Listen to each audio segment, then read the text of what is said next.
This is Mick Foley. This is Harley Race. This is Shelton Benjamin. This is Mr. Wonderful Paul Orndorff. This is the Monster Abyss. And this is Daniel Bryan. This is JBL, and you're watching the MWF. Be there, live.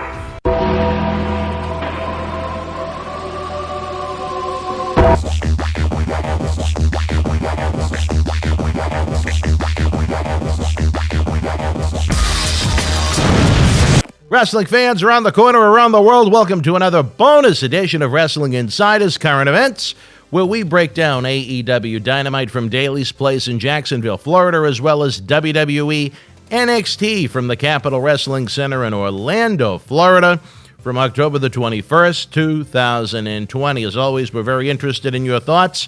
Hoping the whole gang is going to be joining us tonight on the premiere. Slick Rick B up in Maine, Tina, Maria Davis out in Pittsburgh, Trigger Trey, Ken, all of the Kevins that we have, Big Ant from Thunder Valley, Will Cortez, Larson, all of the regulars we enjoy hanging out with, whether you're watching the live premiere with us Thursday night at 10 p.m. or in the archives. Share your thoughts on the two shows we're going to review using that 1 to 10 scale, 1 being the worst, 10 being the best. We'll give our friends a few minutes to join us for the live premiere as they slowly wander in after another exciting episode with Marty Jannetty earlier at 9 o'clock tonight. We'll sneak in a couple of cheap plugs, news and notes as Chairman Manolian continues to work around the clock in terms of our Boston Wrestling MWF live wrestling events.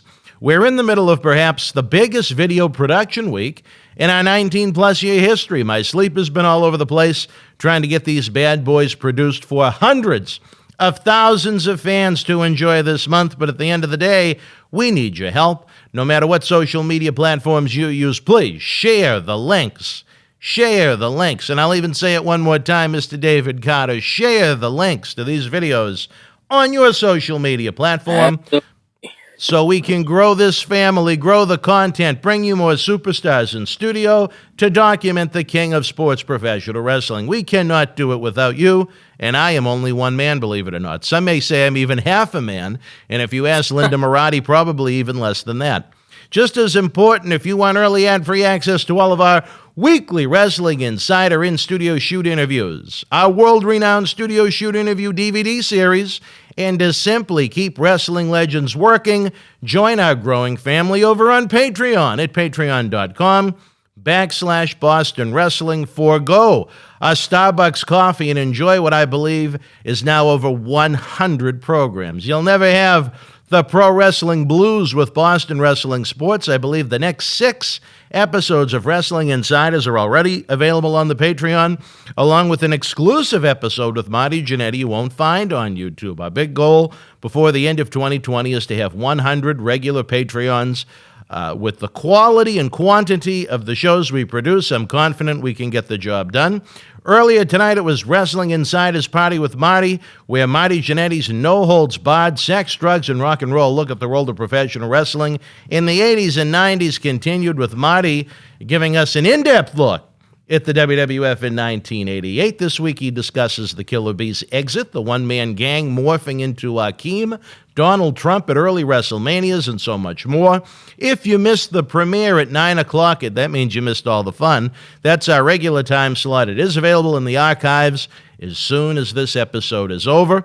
If you want to see next week's Party with Marty early, it's available on the Patreon now. Don't forget, tomorrow night, 8 p.m., the one and only Mr. USA, Tony Atlas, will be back with us in studio, L-I-V-E, live during SmackDown, taking your questions, sharing stories to help keep this great show on the air. Then at 10 p.m., after SmackDown, we talk to a man whose Thunderdome is always covered. It's Wrestling Insider's Fabulous Fridays, where the father of the groom, John Cena Sr., shoots on former Democratic presidential candidate Andrew Yang, as well as the great debate as to whether WWE superstars are independent contractors or employees. It's a very interesting episode, and we hope you'll join us. Saturday morning at 10 a.m., we have a Wrestling Insiders flashback video as a big day begins to shape up. At 7 p.m. Saturday night, earlier than our usual time slot, we'll review the previous night's SmackDown.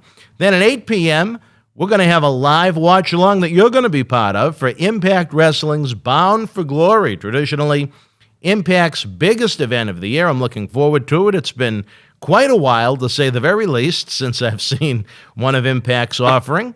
And if those 3 programs aren't enough for you in one day, then, brother, get the pajamas on, find a comfortable spot in your home, and turn on WWE Network with us, as we're going to have a late-night watch-along for you as we review WWF Bad Blood 1997, which featured the first Hell in a Cell ever between The Undertaker and Shawn Michaels. It was a must-see match during a very interesting day in WWE history, both in and out of the ring. At this time in the Monday Night Wars, as I'm sure you remember, being the astute wrestling aficionado that you are, WCW Nitro was handedly beating WWF's Monday Night Raw in the television ratings each week, as seeds were being planted for the Attitude Era.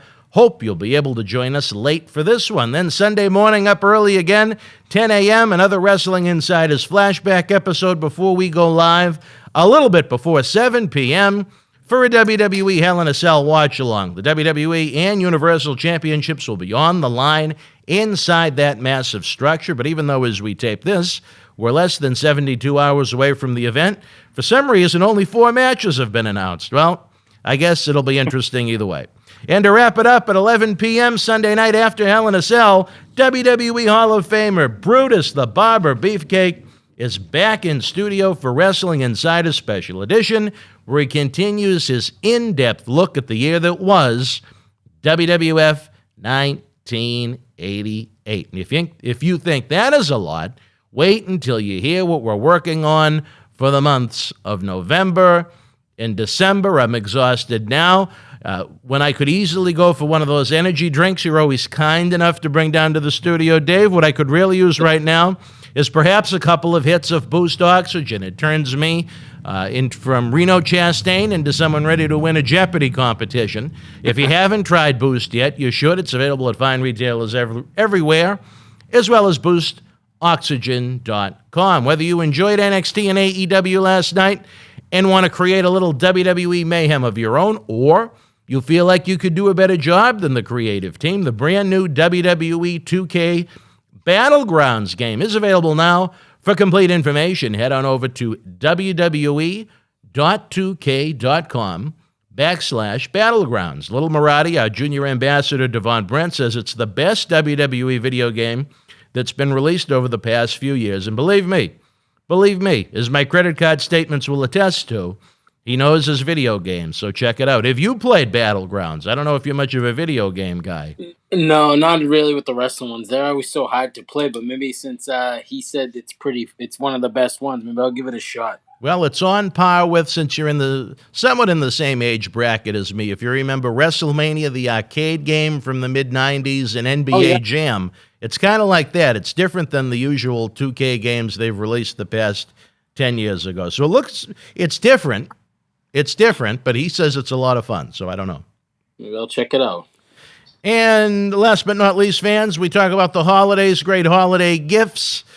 It's never too early to head on over to eBay. The link is in the comment section below. We have an awesome collection of rare autograph wrestling memorabilia for sale that includes a video shout-out thank you from Tony Atlas on Wrestling Insiders, as thanks for helping keeping our shows on the air. Don't forget, Tony's available for commissioned artwork, prints, personal phone calls, cameo-style videos, autographs, and more. Finally, last but not least, we have a really cool WWE t-shirt bundle fundraiser going on at bostonwrestling.com/shirts.html. For the regular price of a t-shirt on WWE Shop, you not only get the t-shirt, but you get a WWE cup. You also get a mystery autograph photo, as well as an on-air shout-out from Tony Atlas on Wrestling Insiders, thanking you personally. Have brand new shirts of Bray Wyatt, Undisputed Era, Roman Reigns, John Cena, Hulk Hogan, Randy Savage, Stone Cold Steve Austin, your favorite there, Dave, New Day, NWO, and tons more. Help the show. Get yourself some new swag. All right, ladies and gentlemen, hopefully now everybody's checking into the premiere. Matt Degnan continues his trip around the Northeast, peeping at colored leaves, while I'm now joined by a man that does his peeping on all those apps, longtime MWF executive all the way back to 2008, Mr. Dave Carter, the man I cannot link on Facebook for some reason, but we're going to figure that out. Dave, welcome to another episode. Awesome. I'm ready. How can I link you to Facebook? We need to figure this out. It's turning into a conundrum. If someone knows out there, please tell me, because I looked again today and I still can't figure it out. So you know what I'm going to use? I'm going to use my old friend Google and try to see if I can do it that way, because it is kind of annoying that you can't do it. Every episode I go in, I try and do it. I try every combination of Dave, David, Carter, and I get no luck. I got a lot of people that aren't you, but no one that is you. Yeah, I don't know. Well, I'll definitely have to look into it All on right. Google and see if I can figure it out. Well, we'll figure it out if the technology is there. This week, do you want to kick off with AEW or do you want to kick off with NXT? I leave it at your discretion. You know what? Since I have NXT right in front of me, let's go to NXT, because I had more fun watching that show. All right, well, let's see. You just try and rearrange the old notes. I wasn't expecting that. You threw me a curveball. Oh, well, all right. All right. All right, here we go, baby. NXT from the CWC in Orlando. Kick it off. What did we see? We'll go from there. Well, we opened up with the Dream versus Kushida versus Tommaso Ciampa match, which was a triple threat match. It was actually, I thought it was great involvement with all the guys. I think you can't beat it. I know you have a thing with Dream, but I mean, it was a good match. Ciampa attacked Dream coming down to the ring, and that's how it kicked off. A lot of action. I definitely enjoyed it. Kushida won it. I think Kushida, I think they have big plans for him, at least in NXT, which is good, because I think you would agree he's very talented. Yes. I still don't understand his gimmick that much, but I'm hoping it'll grow on me, as we would say. Well, like you, I like the match an awful lot, and what you may call an MWF factoid. Did you realize that both Tommaso Ciampa and Velveteen Dream were members of John Cena Sr.'s Uprising faction in the past here in the MWF? Absolutely. You recognize that, all right. Absolutely. Well, Velveteen had the cast on. Hopefully that'll prevent him from some of his late-night social media shenanigans. Keep him away from texting the youngins, but we'll have to wait and see about that. Beth Phoenix was in the home office doing commentary while everyone else was there. I think that after now 6 or 7 months, I think as a commentator, like everybody else, you should either come back to work or hit the road. But anyway, Kushida gets the pin on Tommaso with a beautiful-looking German suplex. The match was excellent when Tommaso and Kushida were in there. I might detest Velveteen Dream as a human being, but just looking at the wrestling alone, he has great charisma. But his wrestling, a lot of the times, it's very awkward looking. That's why I thought the match was a lot better when it was Kushida and Tommaso. And I thought it gave Kushida a lot of credibility by pinning the former NXT champ. Yes, perfect. That's actually a good point. I didn't even write that, but that's a good point, too, as well. I thought so. From there, we had an Undisputed Era backstage segment, which Cole wasn't there. They had him on that little camera thing between them. I just laughed at it. That was kind of funny. In my notes, I just they talked about the tag team title match tonight, but in my notes, I put I love Bobby Fish, man. I don't know what it is. I think I see something with him. I don't know how you feel about him. I just think he's got the look. I really do think he could be something in WWE, not just in NXT. How do you feel about that? That's what I really want to talk about. I think with Bobby Fish, the problem you run into is not only his size, but he's a little bit long in the tooth. You know what I mean? He's only a year or two younger than me, I believe. I don't know. Do you remember him from his MWF stint? He competed. All right. You got a good memory. I honestly think that's how I found out about him, and I started following him more and more, because watching Ring of Honor and everything, I don't think he would have stood out to me from just because there's so many guys there. You know what I mean? I think it was from your show. No, I like Bobby an awful lot. When we were at the when Todd won the Warbeard Hansen won the NXT tag team title, that would have been Phoenix, because we went in the back for that one. And as we were going from the, I don't know if you'd call it the locker room, but the backstage area to the seats, Fish was going out to do one of those promos. You know, they have the little set that's kind of in the crowd. Yeah, absolutely. He was going out to do a promo there, and we were walking out through that same entrance, and he stopped and said hello for a minute. And he's a good guy. I like Bobby. I think, again, nice, the only thing that would hold him back from being a success in WWE is that he's a rather small guy, and that he's not exactly a young guy. But stranger things have happened. You never I was know. just gonna say, so if he does become something, you wouldn't be surprised. But if he doesn't, you understand because of his age, like you were saying. Okay, I understand what you mean. Yeah, I mean they talked about the tag team title match. Why do you like that Cole was still involved through the camera? I don't really see them do that a lot. You know what I mean? So I wonder, how did you feel about that? I still sense something is coming with him. I don't know if it is a heel turn. I thought maybe he was involved in the finish of the main event last night, which I'm sure we'll get to at some point, but Absolutely. something smells a little funny. He was just a little bit too nice. Right. Leading into Kyle O'Reilly getting the title shot against Finn before the last takeover. Maybe I'm just a suspicious person in general, but we'll have to wait and see. See, exactly. And then from there, we went to the first women's match of the night. We had Jessie Kamei versus Ember Moon. I don't know. I thought it was a decent match. Nothing to write home about. Ember is more violent with this character, I feel like. I just feel like she's definitely with her new gimmick and everything. I feel like she's more violent with it. I kind of like it. I think she's very talented. She won by submission. And then we had Dakota Kai attacking Ember Moon after the match. I don't really see anything in Dakota Kai. I think she's small. I shouldn't say small, but I just see her as more like, what is it? I feel like she's just she's kiddish. She's not believable. There's the word. She's not believable to me, and I feel like she shouldn't be. Ember should get pushed to the moon. I think she's fantastic. You think Ember Moon should be pushed to the moon? Sure. Yes, there you go. I like that. How do you feel? I know the match to you is going to be whatever.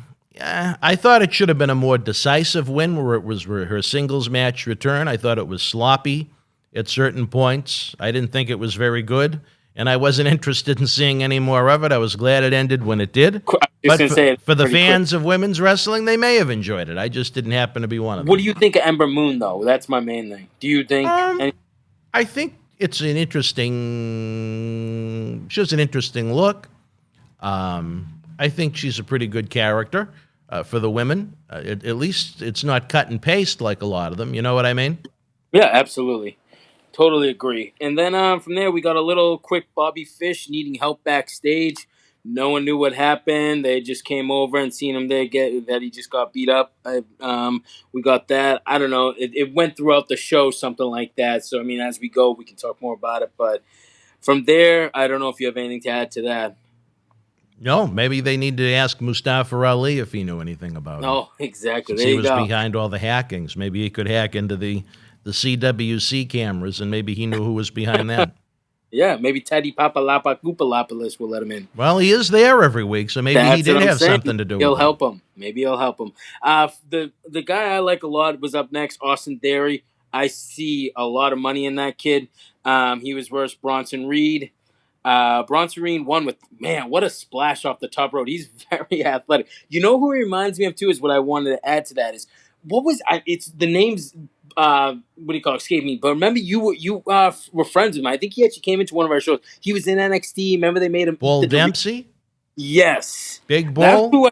That's what I see is Bronson Reed. Like, I don't know, you know what I mean? I don't know if they just missed the boat with Bull, so now they're trying to with Bronson Reed. I feel like they're almost the same character. And from there, we had the devastation splash off the top rope. I thought it was awesome. And then Austin Theory got on the mic, said... he wanted another match. All of a sudden, Bronson Reed won again with the Samoan drop. That was pretty nice looking.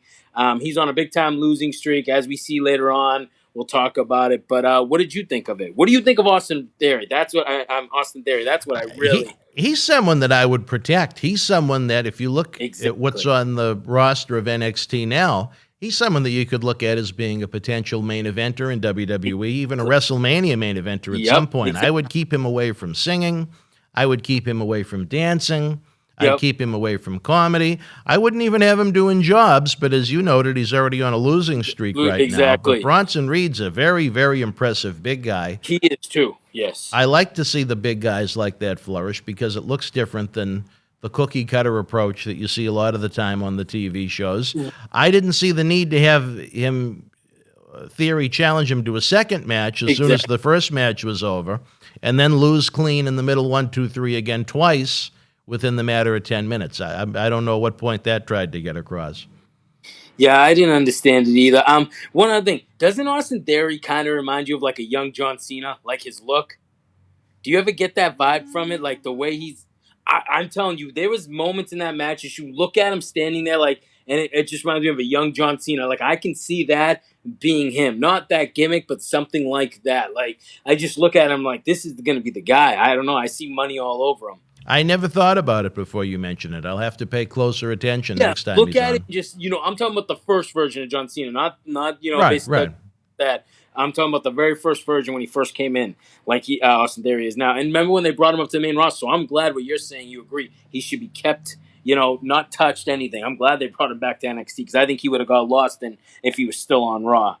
From there, we had a backstage promo of your girl Xia Li and Casey Yeah, Catanzaro. that was really, really something that didn't belong on television, but they had to get him on, I guess. Exactly.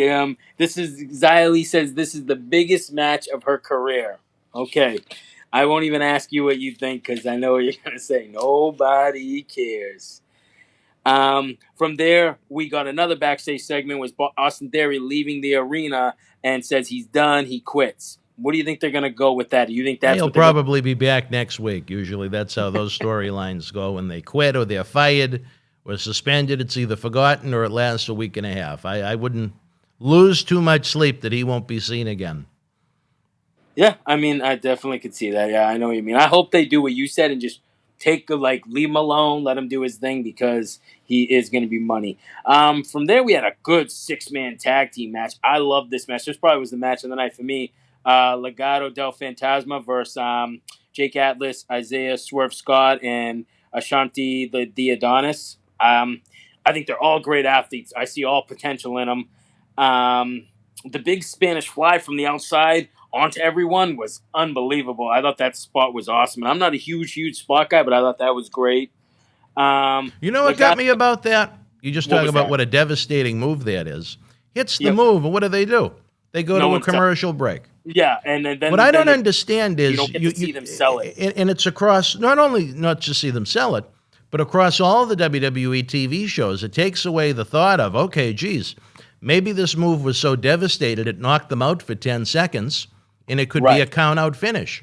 Exactly. Why take away that layer of a potential ending to the match? And I didn't even think WWE has done that for years now, and it baffles me. Yeah, I didn't even think about it like that too, and that's true. What if they? Yeah, I don't. You're right. Legado del Fantasma wins, which Joaquin Wilde got the finish for him for the team. I like him a lot. What do you think about them? All 6 guys. I mean, I'm gonna guess you think they're all talented too. I agree 100%. I really enjoyed the match. I like 6-man tag team matches in general, especially when you have quality bodies in there. I was surprised that Wilde came away with the pin, but it was a good match. Yeah, me too. Do you like Santos Escobar? I think he's he's fantastic. I liked all 6 guys. All 6 guys, all right, yeah. My question I'll throw out to you is this, though, ahead. and I did it with your counterpart, Mr. Sacco, last week.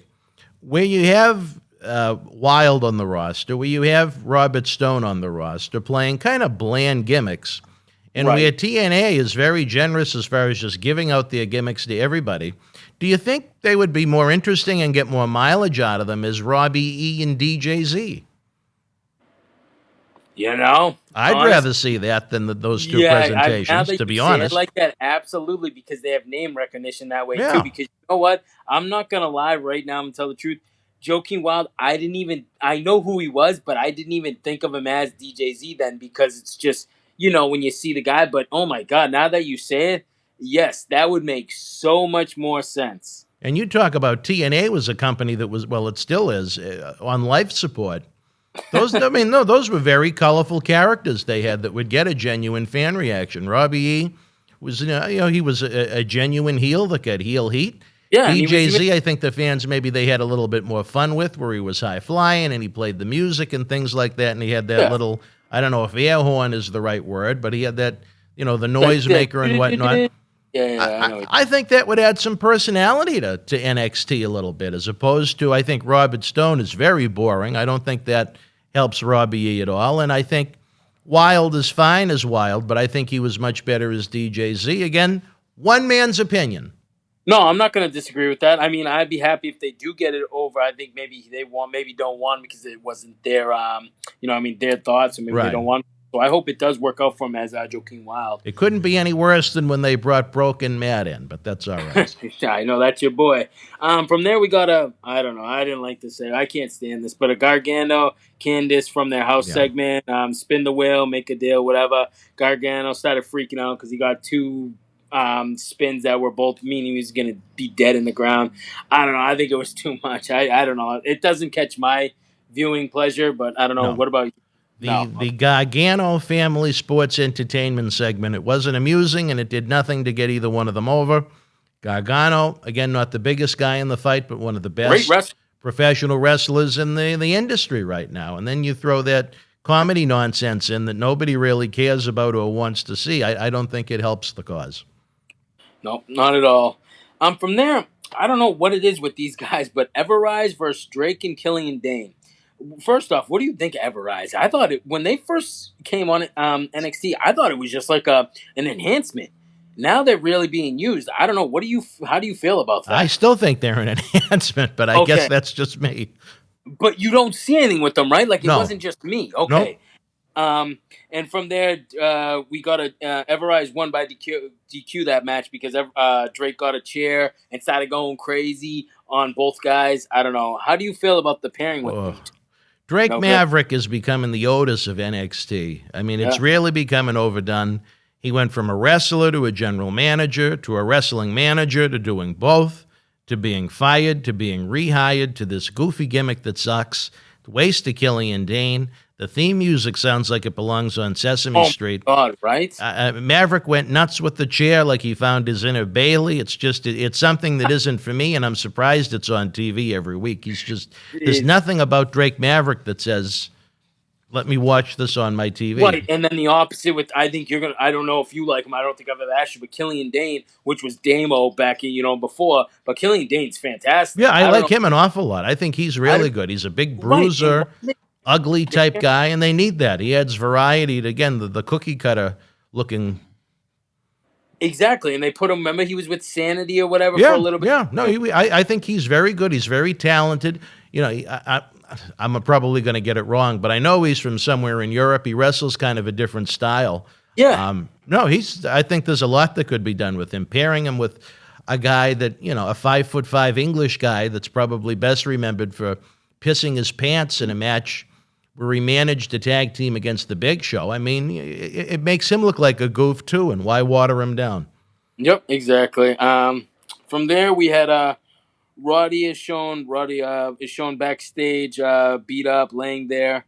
I don't know. Another, like we said, getting into Undisputed. They're losing another partner. We went to a commercial break. We came right back, and Regal was backstage. They asked O'Reilly, what do you want to do here? He says he's not going to wrestle. So Regal just stood there and said, all right, well, Oni and Birch, you get the tag team title shot, as we see later on at the night. How did anything stand out to you? I was still suspicious of Adam Cole at that point. Okay, so you know what? At least they kept you thinking, you know what I mean? It kept me thinking. So that's cool. I mean, that's good. I didn't think of the Adam Cole segment. I wish I did, but I still liked what they were, I was hoping that it was going to be Oni. I'm a big Oni Lorcan guy, so I thought that was pretty cool that they put them in the title match. From there, we got the match of the night for you, buddy. Xia Li versus Casey Catanzaro. And, I do like Raquel Gonzalez. She got involved and cleaned house. What do you think of her? Do you like her? Just too many run-ins for one women's match. You know what I mean? But do I like Raquel Gonzalez? From what little I've seen, I'd say there's potential there with the right trainers. Yes, exactly. That's all I wanted to get at. I wanted to see if you'd give some kind of a good comment, because you never know with you. I liked her too. That, like we said, that match was what it was. From there, we got Cameron Grimes backstage promo on Dexter Lumis. He was pretty nervous about having a Haunted House of Terror match. Dexter Lumis was lurking in the background, which kind of was cool. I like his gimmick. Before known, like we were talking about TNA, was Samuel Shaw, so I'm glad they figured out something for him. Almost the same line as he was in Impact, except now his name's Dexter Lumis. I kind of like the gimmick. How do you feel about this? Dexter Lumis, I think I need to get used to it a little bit. Okay. Cameron Grimes, I think he's maybe related to another one of your exes up in New Hampshire from your phone apps, Crystal Grimes. She looks like she belongs in a Halloween Havoc House of Horror match, but that's a different story for a different time. I guess, Lumis, I think there's potential with because at least he's got size and he's improved a great deal. Cameron Grimes, he does nothing for me. Yeah, I hear you on that. But we got that segment. From there, we got I know you liked this segment. I know you did because of the guy that was involved. But Thatch Can, we got Timothy Thatcher in the ring. He was showing the audience and obviously the home audience different moves. And the guy in the ring with him was Anthony Green, which I know you probably was very happy about that. Another former member of the MWF roster on NXT. 4 of them in one show. How about that? That's awesome. That's good by you, buddy. It turned into a match, and poor Anthony got the crap beat out of him. Thatcher won. What do you think about this whole thing they've been doing every single week with it? I don't. When I first saw Timothy Thatcher, I thought he was very bland. I think doing those little, I don't know if instruction video is the right way to put it, but those demonstrations, I thought it was a great way to establish what his holds are and what they do and how they can do permanent damage to someone. Anthony Green, AG, I'm not sure what they called him last night, but he did a good job. Andrew, they kept screwing it up on purpose as if he was a nobody, but right. He got tired of being taken advantage of. He went for the leg. Then they had the exhibition led to a little match. It was a pretty good segment. I think it was effective in getting Thatcher over, and it was just nice to see AG on TV. My one thing with them screwing up his name is, he was on 205 Live, right? Yeah. So, I didn't really understand how you can, because he's under the WWE banner now, a little bit. So why would they screw? I don't know if they, like you said, maybe they were just trying to be funny. Welcome to 2020, I guess. Exactly. Yeah. From there, we had a Damian Priest video package promo. I don't know. I like Damian Priest. I like it. I'm glad they didn't actually have no promo with him. I thought the video package was pretty cool. It was a good promo. It was much better than the Gargano one they did earlier in the night at their house. Yeah. Exactly. And then from there, we got the NXT Tag Team title match. Breezango versus Oni and Burch. I thought it was a great match. All 4 great wrestlers. Oni and Burch surprised me. I honestly didn't think they were going to put the titles on them. And you know what? Not to interrupt you, but I got to get the cheap plug in. Oni Lorcan was the 5th former MWF alumnus on the show. He was. Isn't that something? Yeah, that's true. I didn't even think. See, I'm glad you think about those things because I don't. Well, at least it makes me feel a little bit of good about the work I've done over the past 19 years. Well, it just shows you have an eye for talent, which is huge. Wait a minute. Hold on one sec. Cecil the Lion has come into the podcast area looking very angry as he's preparing the set for Mr. USA Tony Atlas tomorrow night. Cecil, are you all right? Yeah. Oh, all right. Good. He's calm. All right. Continue with the review then. And then we had Oni and Burch won the tag titles, like we were saying. We had a masked guy come out, and he starts hugging both guys. He's got this metal shield on his face. I don't know what it was, and it ends up being Pat McAfee. I don't know. Let me ask you one thing at a time. So, were you surprised that Oni and Burch won the tag titles? Very. Very, okay. And then from there, what do you think of Pat McAfee? Because I haven't talked to you. I can't stand him. I don't understand the purpose of him. Yep. I understand, he's a real deal athlete. He was a kicker in the NFL, but there's just nothing about that guy that says, you know what, professional wrestling. Exactly. I guess maybe he's got that sports entertainment personality they like, but phony.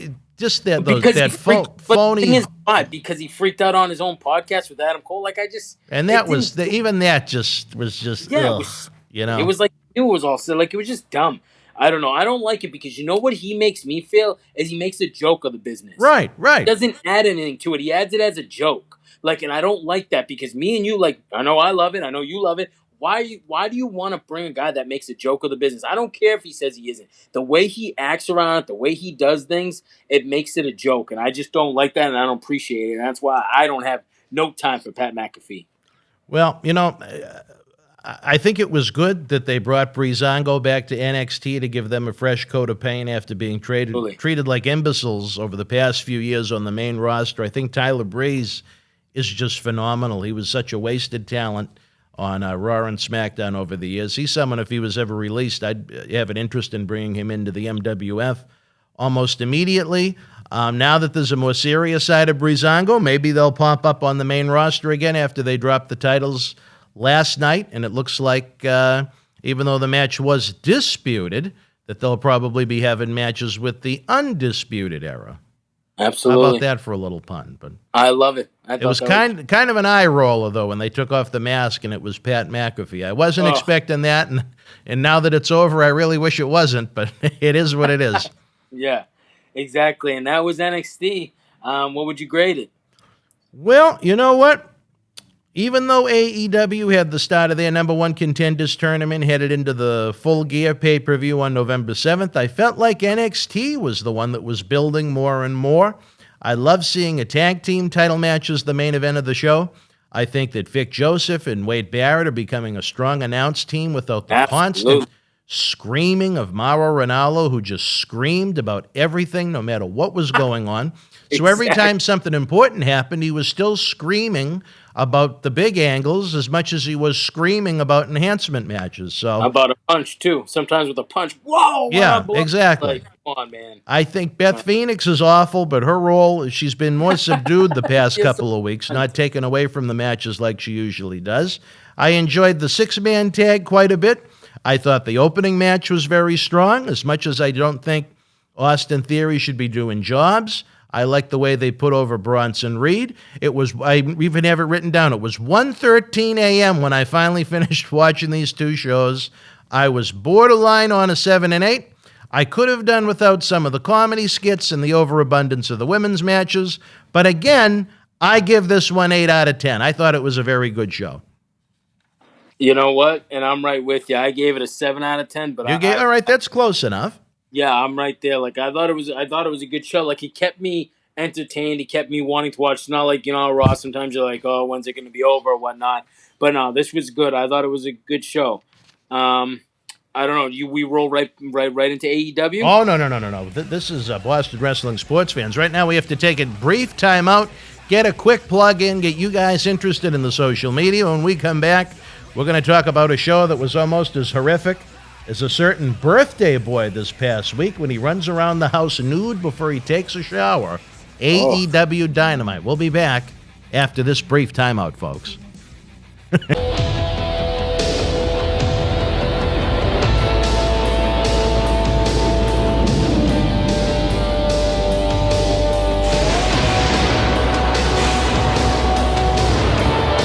All right, wrestling fans, welcome back as we continue this two-for special as we look at the pretty solid WWE NXT offering last night.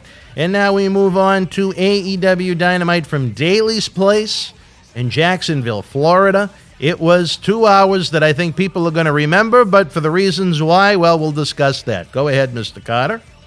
All right, well, we kicked it off with a world title eliminator tournament match, which was Wardlow versus Jungle Boy. To me, it was it is what it is. I mean, what is Jungle Boy doing in the ring with Wardlow? Like, I know you're probably going to agree, like, it just didn't look good. I mean, Jungle Boy's got some talent. I just don't see it. Obviously, Wardlow won. He advanced in the tournament. That's all my thoughts. I really don't have much about the match. Yeah, if I was WWE, I would be monitoring Wardlow's contract. The day it expires, I would sign him. He's green, but he's got good size. He's got a good look. I think he's just a guy that needs full-time work. Right. And no one can offer full-time work right now because there aren't any house shows in any promotion. I think he sold too much for Jungle Boy. Jungle Boy looks like he weighs about 120 pounds. But exactly. I guess at the end of the day, the right guy went over at least, right? Right, exactly. If they did, oh, my God. One thing is, I'm so AEW, and I remember I was such a big proponent of it. I don't,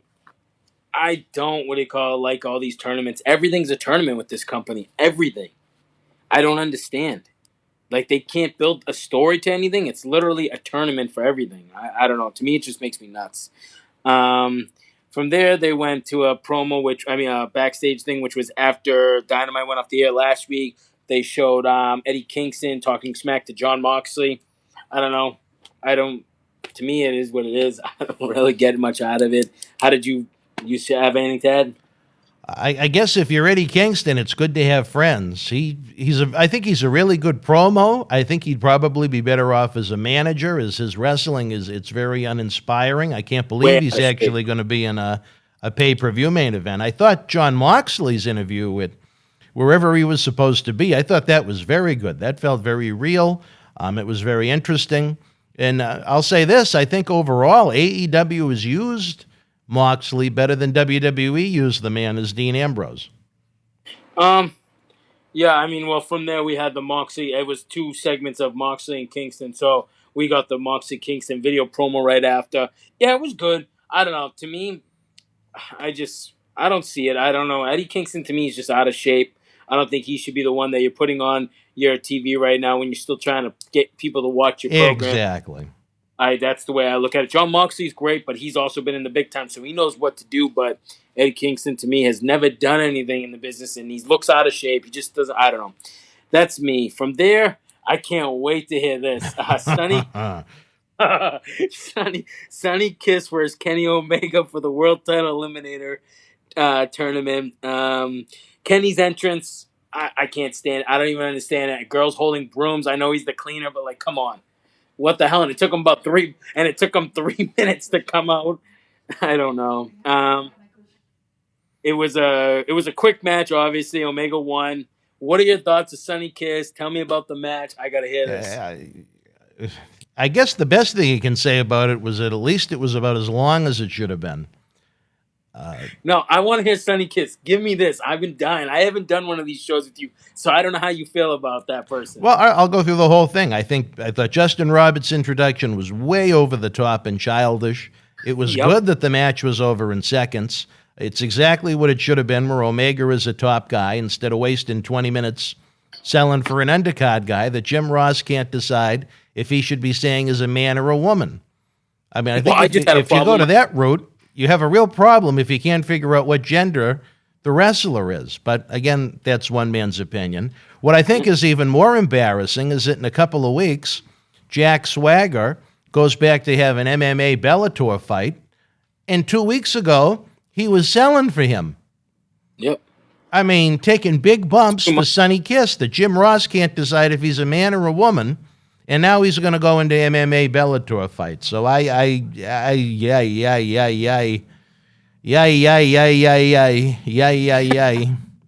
guess he appeals to some human beings in the universe. He might be a nice human being, but as far as putting him on a wrestling show for my eyes, I have so little interest I couldn't even begin to describe it without offending many.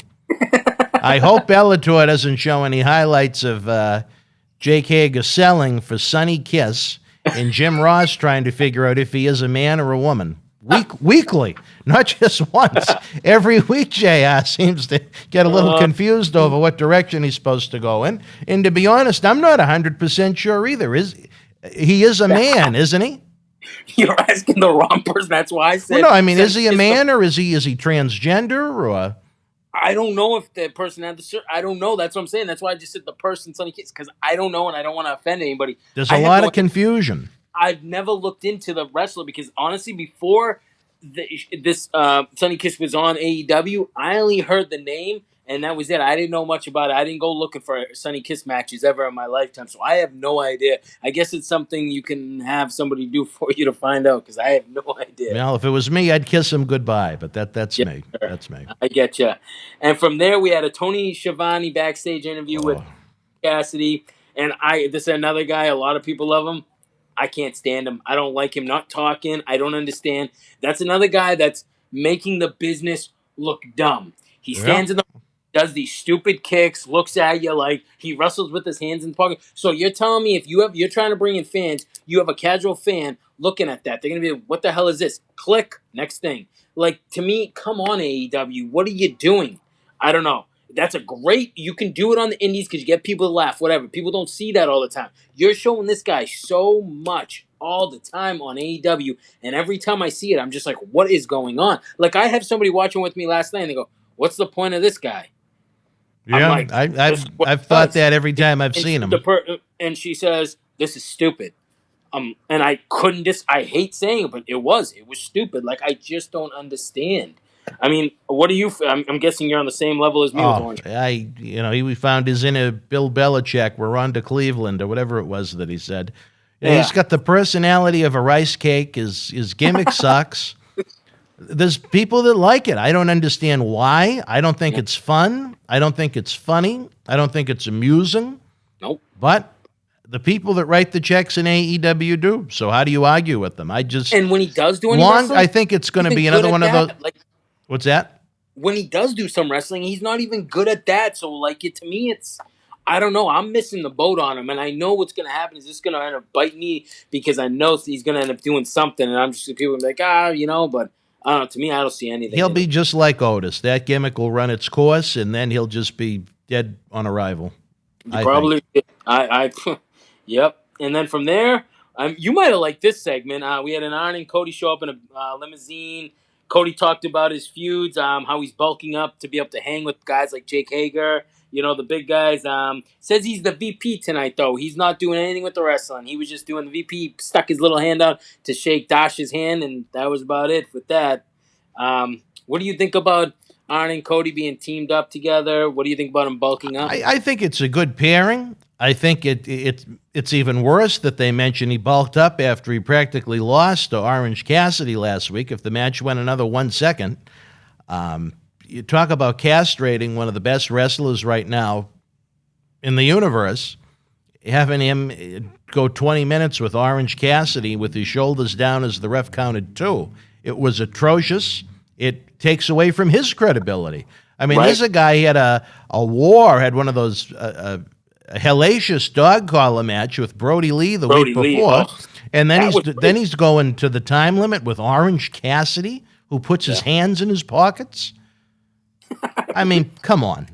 I don't understand the logic behind that. Who that helps? It certainly didn't help Cody Rhodes. No, I don't think anyone with an ounce of common sense is going to take anything that Orange Cassidy does with credibility. And they're going to do a rematch with it next week, so there you go. Yeah.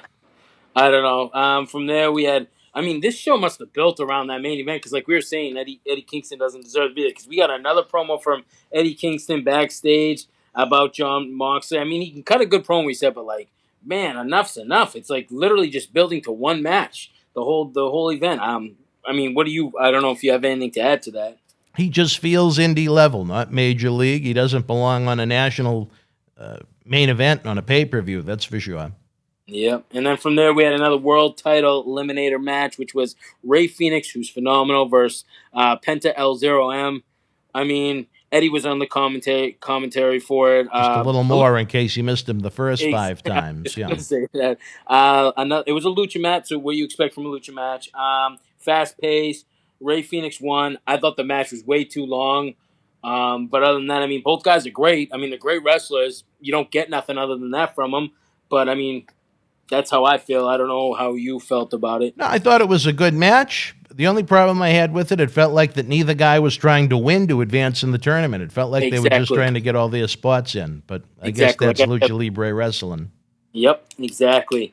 From there, we got Colt Cabana and the Beaver Boys backstage promo, just talking about beating everybody and being top athletes and things like that. I don't know. To me, I had nothing to add to that. I don't even know what to say about it. Just zero interest, zero credibility in any of them. It was just awful. If I was watching that show for the enjoyment of watching a wrestling show, that remote would have been hit so quick, it isn't even funny. I can't. Oh, man. And then we led into the Colt Cabana versus Hangman Page match was for the World Title Eliminator tournament. Hangman Page is great. I think you agree with me on that. Yes, I do. Too. Cabana, I had never really asked you about him, so I don't know how you feel about him, but it was definitely a good match. Hangman Page won. The right guy won. He had a vicious clothesline on Cabana. I thought it was definitely good. I'm glad Page won. He's the man in AEW. I love him. I see they should strap the rocket to him, I think. But what about you?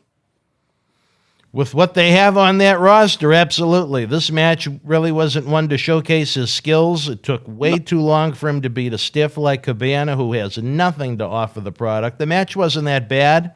I just think it should have been a quicker win for one of the top guys in the company. Yeah, absolutely. What do you think of Cabana? I've never asked you. Do you even see anything?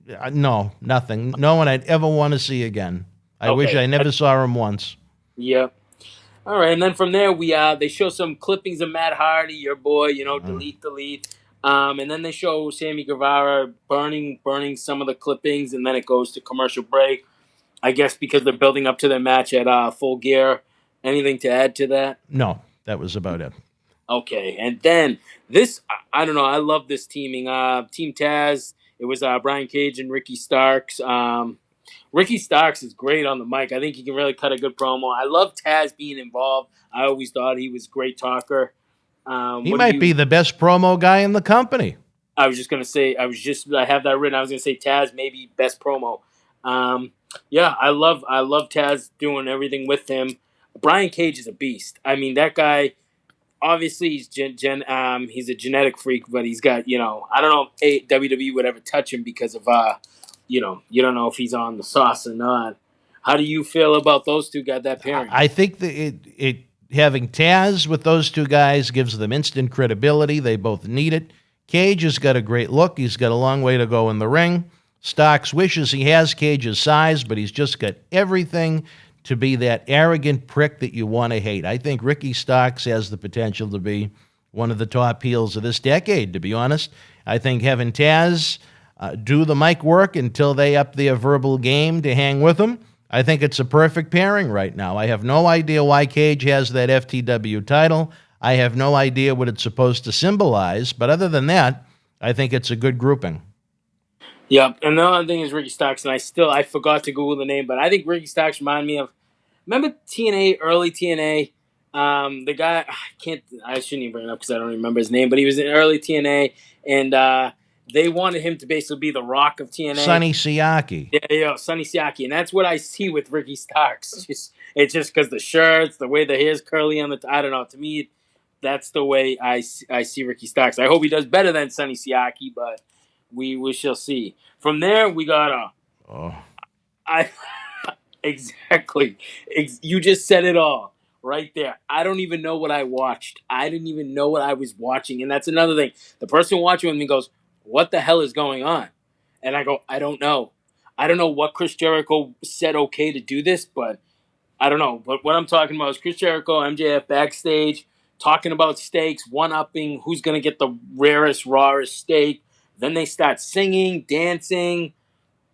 I don't know. I thought it was very stupid. What about you? It was one of the worst segments I've ever seen on a professional wrestling show in 34 years of watching it. I actually thought this was going to be a match where the loser bought the winner a steak. So I was really completely out of the loop compared to what came on the TV screen.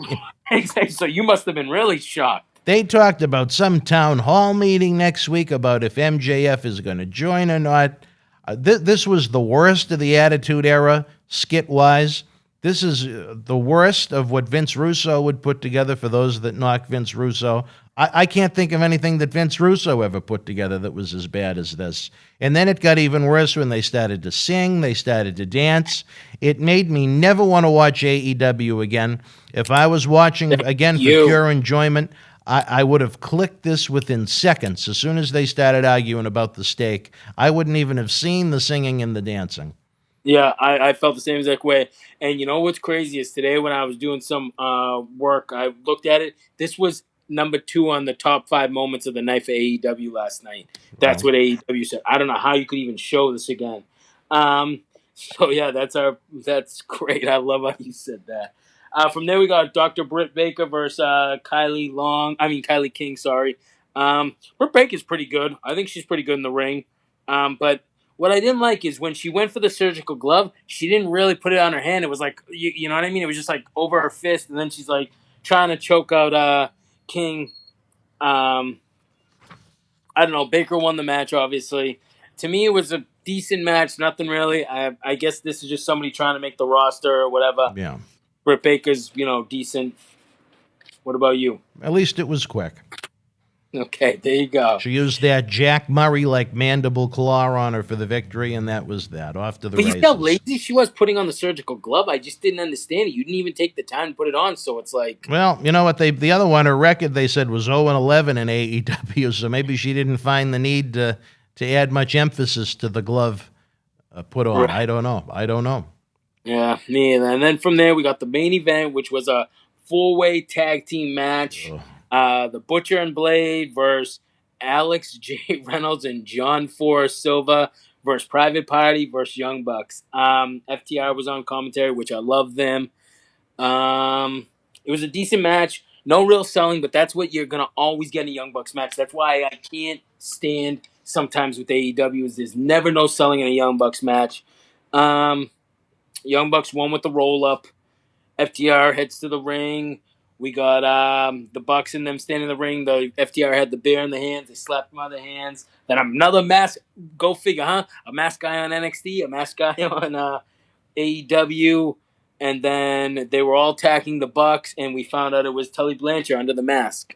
You can go from At there. the speed the masked man was moving, I was not surprised it was Tully Blanchard. That's exactly what I wrote. I wrote it was Tully Blanchard before I even found out, just because you had to think it was him because of just what it was. Yeah. But what did you think about the match? Like, I don't know how you... Last week it took the 1997 version of DX about 20 seconds to take out all 6 of their opponents this week. I have no idea why they went that route, because why bother to have the match if they took out 6 opponents in 20 seconds the week before? Private Party I think they have a chance to be one of the better tag teams of this decade. The other 2 teams, forget it. It was pretty good when Private Party and the Young Bucks were in, but there were just way too many needless bodies involved. For the finish, it looked like Isaiah Cassidy's arms weren't even down for the 3 count. And then, like you noted, FTR came to the ring, and Tully Blanchard, I mean, it took him, they almost needed a 15-minute segment for Tully to get in the ring with the chair under the hat and the mask. So it was really overbooked. I would have rather have seen it just be Young Bucks and Private Party and have it been a really good match instead of just more overbooking, let's get everybody on the show type of match. But the thing about it, the whole thing too is with it is that you knew the Bucks were winning that match. They're building up to an FTR. I mean, there was no point of it. At least to me, I knew the Bucks were winning that before. Once you knew they were in the match, because they're building to that. They're building to that feud. So like, they didn't do anything to change my mind. I mean, I don't know. What do you grade this whole debacle of a... There were a couple of good matches.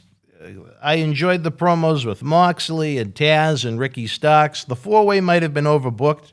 But again, when Private Party and the Bucks were in there was some good chemistry, but just there was a lot of garbage that did not belong on national television. For the second week in a row, I go very low. I give AEW a reluctant 3 out of 10, just mainly based on the Jericho number. Or the Jericho segment, I should say. I have it 3 out of 10 too. I have really? Yeah, 3 out of 10. I thought it was terrible. Nothing made me want to watch AEW next week, put it that way. Nothing.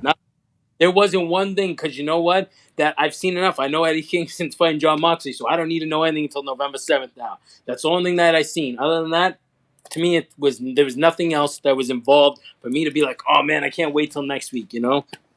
It was putrid. It was one of the worst episodes of the show they've had, and that's a shame because they had a lot of great athletes on that show that they could have done a lot more with. Exactly.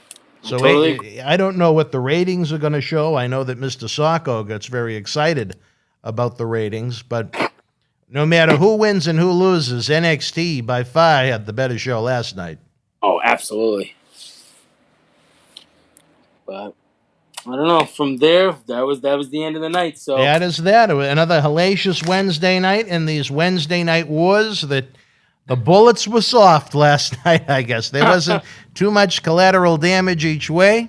I'm very excited about everything we have coming up this weekend between Tony Atlas Live, Friday night at 8 p.m. We're going to be taping other episodes with him. We've got John Cena Sr. shooting on Andrew Yang. We've got the SmackDown review. We've got Bound for Glory watch-along live. We've got a pre-taped Bad Blood 1997 watch-along. We got Hell in a Cell watch-along Sunday. We got Brutus Beefcake back in the studio. That's a hell of a weekend, kid. Oh, yeah, it is. Absolutely. It sounds like you're ready to go to the bathroom. Is that what's going on over there? Or? No, not yet. I will be. You're in a very hollow location right now. Oh, I switched rooms. You want me to go back to where I was? No, we're getting ready to wrap up anyway. I'll let you relieve yourself of the Aquafina. All right, wrestling fans, for my partner in crime, Mr. Dave Carter, we're going to see you all weekend long. Stay in touch with us on social media for all the updates. Don't forget, Friday night is SmackDown goes live on Fox. Head on over to YouTube. We're going to have the Hall of Famer, Mr. USA, Tony Atlas, live. He's not going to be scripted, and he'll have a lot more personality. Again, for Dave Carter, I'm Dan Mirade. Until we speak again, folks, you and yours, be well, stay healthy, and if we forgot to say it, happy birthday, Quincy Rustani. Good night.